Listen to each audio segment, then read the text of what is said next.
Hello, my name is Senior Chief Musician Joshua Thomas, and I am a saxophonist in the Coast Guard Band. I've been a member of the band for just about 20 years now, which means that I have spent a lot of time getting warmed up for rehearsals and concerts.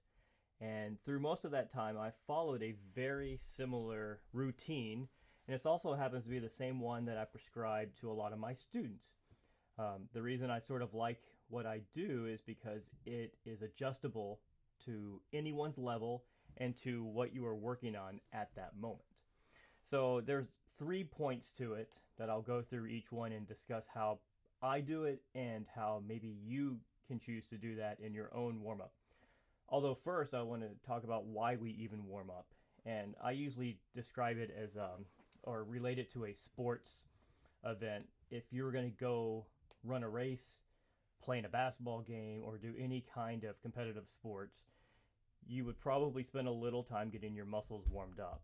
And it may be kind of a short run, it may be some stretches. But for music, we do it for roughly the same reason. Most people don't think of it this way, but music is an athletic activity in a kind of a micro sense. We're using the muscles of our face in a very intense way, so we need to get them ready for the day. I also use the warm up as a time to get my physical instrument warmed up. We're holding big hunks of metal, and that, especially here in New England, tend to be cold, and so I need to get some air going through them so that my instrument will be up at the correct pitch. And finally, a lot of it for me now is simply a mental exercise. It's getting me mentally ready for the rehearsal or performance or practice session that I'm about to go through. And I find that I can't just jump right into these things, and that if I am short on time and I do that, I tend to not have very much success. So these are kind of the 3 steps that I go through. The first one is some sort of long tone process. A long tone is simply what it sounds like, playing a note or a series of notes for a long duration. These are good because it gets the air moving, it gets your muscles kind of used to holding this embouchure, and it also gives me a chance to really think about the small details of how I'm playing. How am I holding the instrument? How's my posture? How does my air feel? Am I making the correct embouchure with my face? Am I just doing all the little things that I know I need to do? And doing this during slow moving notes allows me to really pay attention to that. So what I tend to do is I always use a metronome with my long tones, and as I get stronger at these, my metronome goes slower and slower so that I'm holding these out for a longer duration. Right now, I tend to do arpeggios, really slow arpeggios. An arpeggio, if you don't know, is simply just the notes of a chord. So if we're thinking about any major scale, it's the first, the third, the fifth, and then again the first note or the octave that I play. If you're thinking in terms of solfege, that's do, mi, so, and then do again. Right now, I'm going backwards through that. I start on the upper register, and then I work my way down. And at various points in my warm-up routine, I've gone up, I've gone in different patterns. So I'll just take you through a little bit of what I do here. Right now, I have my metronome set at quarter note equals 55, which is where I am right now. For a student, I find the slowest speed that they can play all of these notes on one breath. So here's one example of how I do this.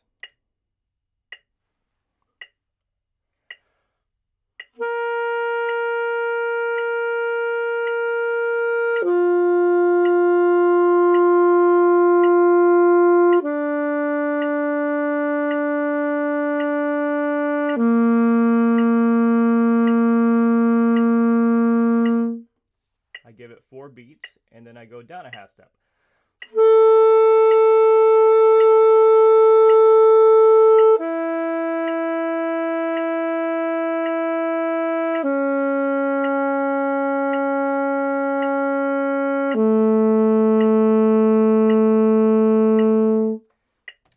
Now, I personally take that through the entire range of the saxophone.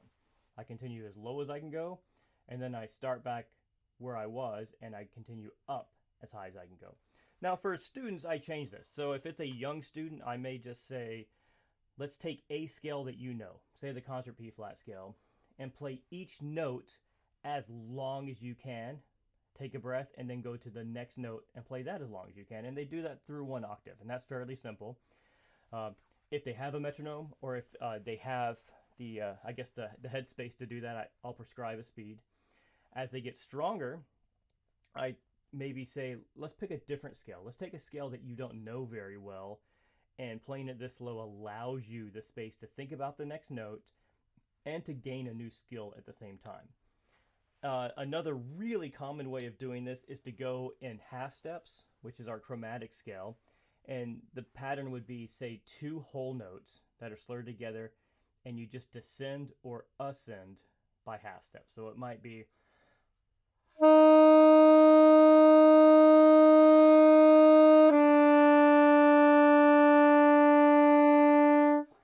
I give it about 4 beats and start there again.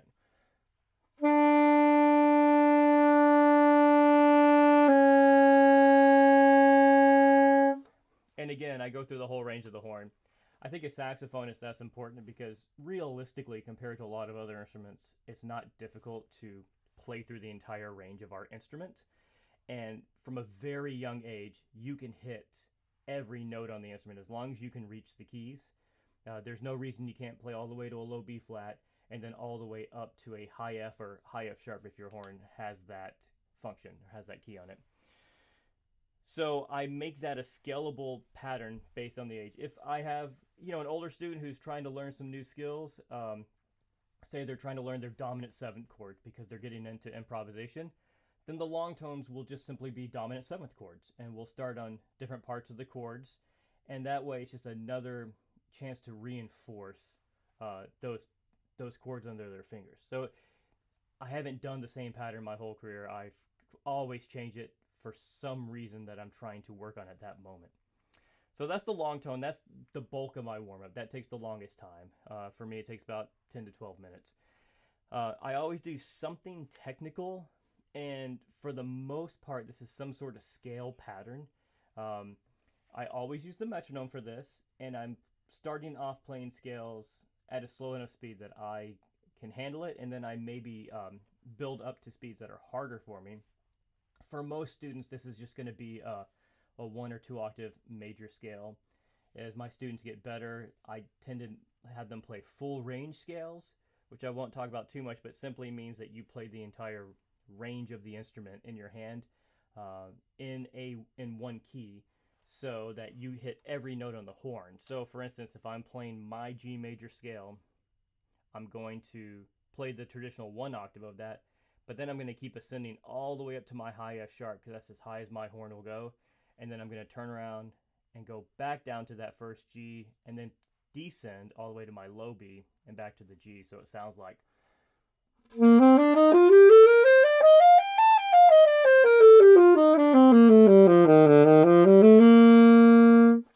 It's just a good way to get through the whole range of the horn.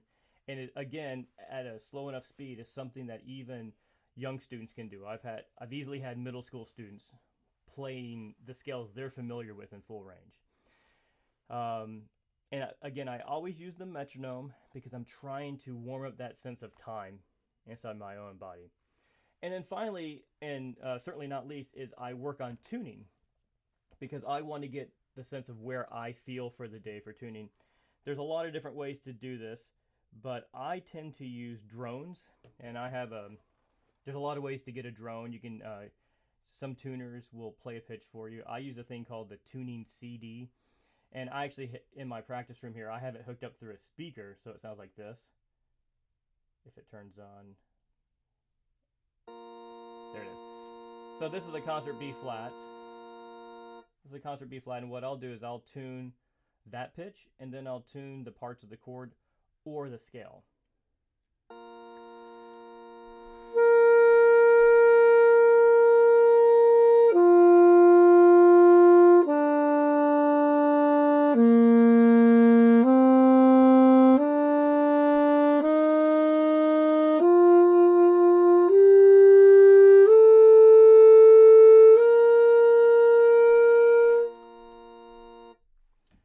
So I do that through a lot of different keys because, especially the music that I play, I have to play in every key all the time, and so that's a good way for me just to get my bearings on my instrument and where I am for that day. And over the course of a few weeks of doing all of these things, you'll notice that you're getting stronger, that you're having a better sense of where you normally are, so that every day that you walk in to play your instrument, it's not sort of a new adventure every time. You have sort of just this starting point that you're used to, and when something is different, then you can start to realize, oh, something's different today, and I'm not sure why, but maybe my reed's not right, or maybe something's wrong with my instrument, or maybe I haven't played for the last 3 days, and wow, I really noticed a difference. So these are the 3 things that I usually prescribe for myself and for my students, and I think there's always a way to make this accessible to a student of any level. I spend probably 20 minutes at least warming up most days. A lot of times I go much longer than that because I just get stuck on something that I'm working on. For students, young students, middle school, I think a 5-minute warm-up would be great. You just touch on a couple of scales, you do one set of long tones, you play against a drone, and that would be fabulous. As you get older and you get more involved in the instrument, that time expands, and I would expect that, say, my college students are spending at least 20 minutes warming up as well, like I do. So hopefully that's helpful, and if you have any questions, I'm sure there is a mechanism we're setting up that you can ask them through this YouTube video, or through your teacher can funnel it to the Coast Guard Band, and I can answer it. Happy to answer any questions or to talk about something I've talked about here in a little bit more detail if you'd like. Thanks, and have a good day, and stay safe.